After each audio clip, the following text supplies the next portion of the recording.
संस्कृत संज्ञान चैनल में आप सभी का स्वागत है। आई होप आप सभी लोग स्वस्थ होंगे, मस्त होंगे और अपनी तैयारी कर रहे होंगे।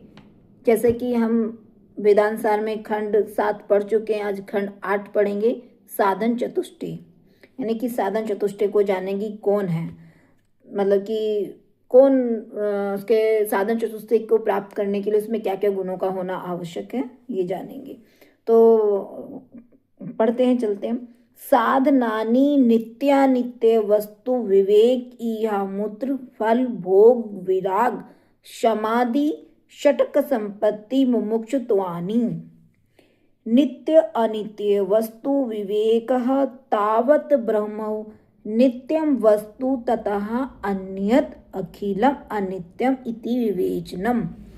ऐहिकानां स्त्रक चंदन वनिता आदि विषय भोगानां कर्मजनतज्ञ अनित्यत्वत् आमुष्मिकानाम् अपि अमृत आदि अखिल भोगानाम् अनित्यतया तेभ्यो नितरां विरतिः इह अमुत्रात् फल भोग विरागः। शमादयः तु शमदम उपरति तितिक्षा समाधान श्रद्धा आख्याः। तो थोड़ा थोड़ा पढ़ेंगे और फिर उसके एक एक लाइन का अर्थ बताएंगे, जिससे सरल रहेगा। तो सारा नहीं पढ़ेंगे।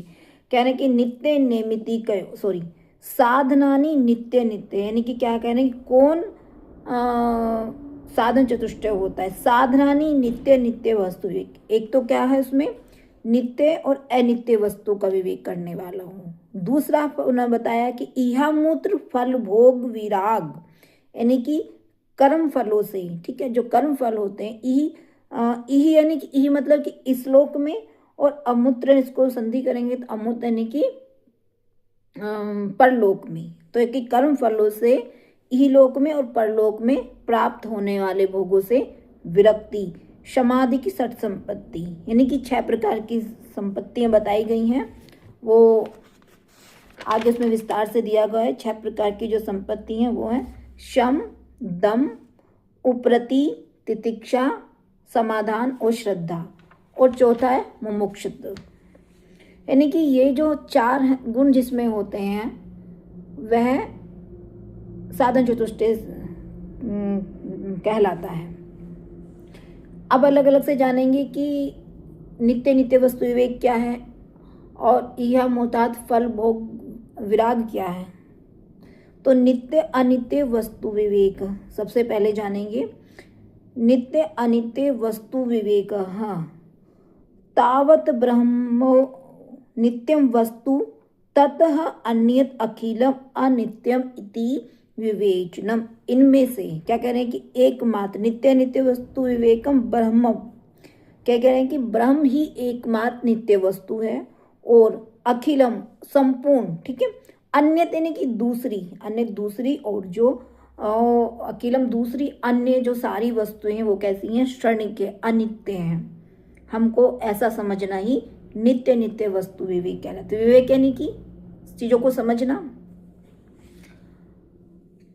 तो कहने का तात्पर्य यह है कि इस लाइन में मतलब नित्य नित्य वस्तु विवेक वो है कि जो केवल इस संसार में, इस विश्व में मात्र ब्रह्म ही नित्य है, बाकी सारी चीजें नश्वर हैं, अनित्य हैं, वो क्षणिक सुख देने वाली हैं और उनका वो शाश्वत नहीं है।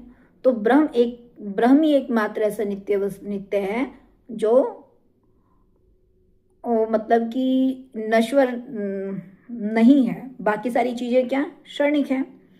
तो ऐसा जो विचार करता है वही नित्य नित्य वस्तु विवेक की श्रेणी में आता है। अब है दूसरा है इहा मुतार्थ फल भोग विराग।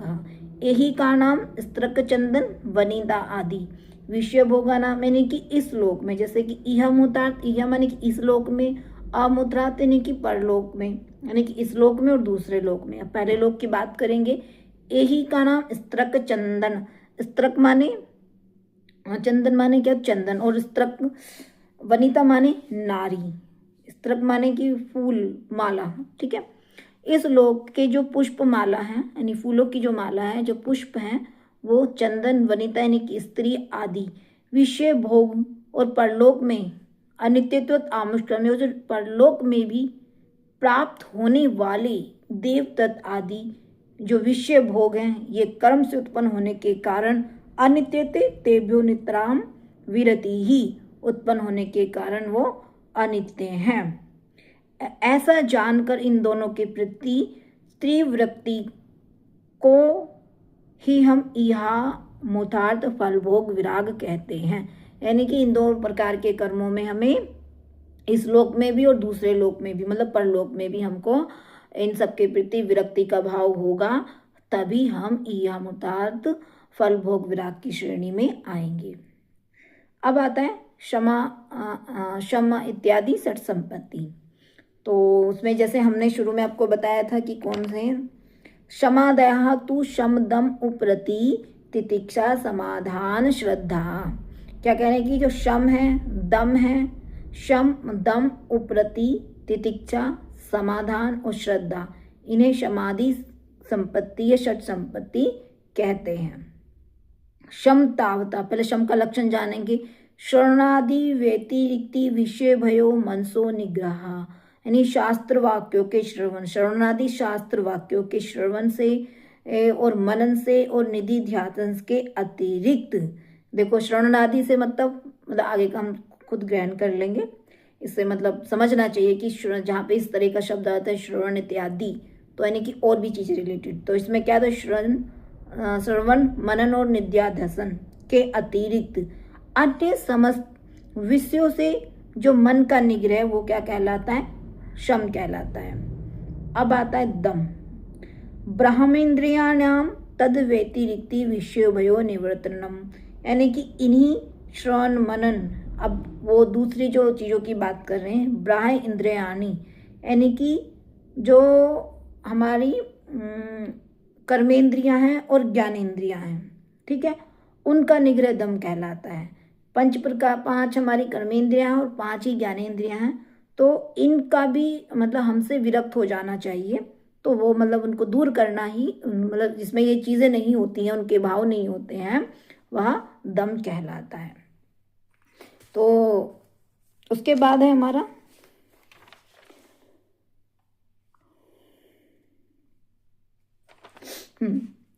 कर्मेंद्रिय वाणी, मतलब वाणी इत्यादि हैं, और ज्ञानेंद्रिय नेत्र इत्यादि हैं, ठीक है।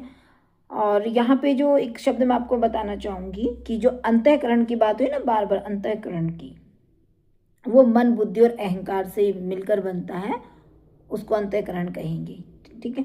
और आगे कहते हैं कि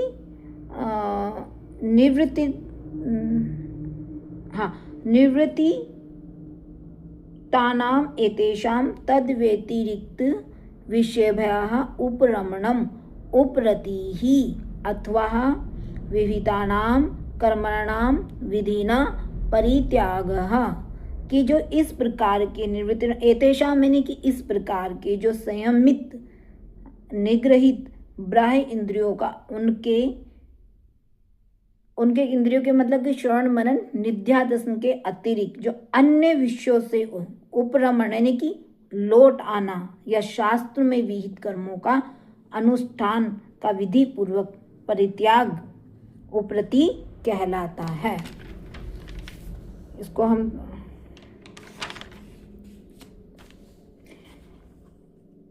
उसके पश्चात है तितिक्षा शीत उष्णम आदि द्वंद सहिष्णुता, यानी कि शीत उष्ण, शीत मतलब कि ठंडा, उष्ण यानी कि मतलब गर्म, यानी कि सर्दी गर्मी, ठीक है। मतलब कहने का मतलब है कि सुख हो या दुख हो, लाभ हानि, सर्दी गर्मी इत्यादि द्वंद्वों को ही सहना तितिक्षा कहलाता है। क्या मतलब है कि सुख में भी हमें एक जैसा रहना चाहिए और दुख में भी। ऐसा ना हो कि हम सुख है तो हम बहुत प्रफुल्लित हो रहे हैं, हृदय बड़ा हमारा बहुत खुशी से झूम रहा है, और दुख है तो हम बहुत दुखी हो रहे हैं कि अब कैसे होगा, तो नहीं, जो इन दोनों में समान भाव से रहे, उन मतलब कि एकदम समभाव रहे कि ठीक है सुख है तो बहुत अच्छी बात है, अगर दुख है तो ये सोच के हमको रहना चाहिए कि जैसे सुख था हाँ वैसे ही दुख है। तो ऐसी चीज़ों को हम मतलब कि एक तरह से समभाव रहना ही उनमें तितिक्षा कहलाता है। निगृहीतस्य मनसः श्रवणादो तदनु गुण विषय च समाधि समाधानम, यानी कि निगृहित यानी कि निकालना, ठीक है, संयमित किए हुए, जो निग्रह आदि से किए हुए, मनसः मन का, श्रवणादो यानी कि श्रवण मनन और आदि, और अनुषंगिक तदनु गुण यानी उनके अनुसार, गुरु सेवा स्वाध्याय आदि विषयों में एकाग्रता को ही समाधान कहते हैं। कह रहे हैं कि जो भी चीजें थी, मतलब कि जो हमारे श्रवण आदि थे उनमें, और जो उसके द्वारा जो और अन्य मतलब की चीजें थी उनमें भी हमें क्या है, चित्त विषयों में एकाग्रता बनाए रखना सतत रूप से, वो समाधान कहलाता है। अब श्रद्धा क्या होती है?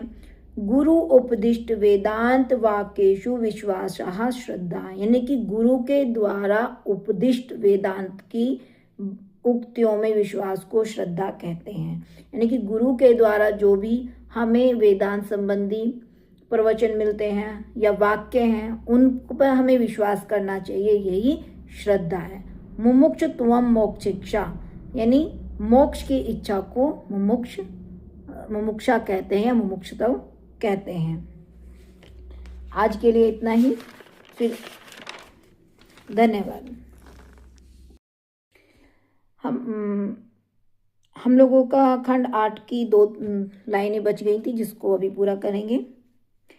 एवं भूतः प्रमाता अधिकारी शांतोदात इत्यादि श्रुते उक्तम च प्रशांत चिताय जितेन्द्राय च प्रहीन दोषाय यथोक्तम कारिणे गुणानिवंताय अनुगताय सर्वदा प्रदेयम एतत् सकलम मुमुक्षवे इति। एवं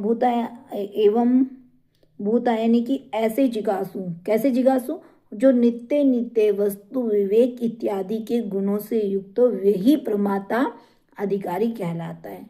कहा भी गया है कि शांतोदाता, यानी कि जिसकी मन और इंद्रियां संयमित होती है, वही इन चीजों को कर सकता है। कौन सी वाली? जो पिछली जो 4 चीजें थी, जो साधन चतुष्टय से, जो नित्य वस्तु विवेक इत्यादि थी। अगर इसी में इन्होंने एक और श्रुति बताई गई है, मतलब कहा है कि उपदेश शास्त्र ग्रंथ में बताया है, प्रशांत चिताय, जिसका मन प्रशांत हो, जिसका चित्त शांत हो, प्रशांत चिताय, चित्त यानी कि जिसका हृदय अंतःकरण जिसका शांत हो, जितेंद्रिय जो इंद्रियों पर विजय प्राप्त कर चुका हो, और दोषायुक्तम कारिणे प्रहीनम, यानी कि जिसके काम क्रोध आदि दोष क्षीण हो चुके हैं, ठीक है, और जो सतत आज्ञाकारी हो, सर्वदा प्रदम, जो सदा आज्ञाकारी हो, वही मुमुक्ष पाने का अधिकार रखता है। धन्यवाद।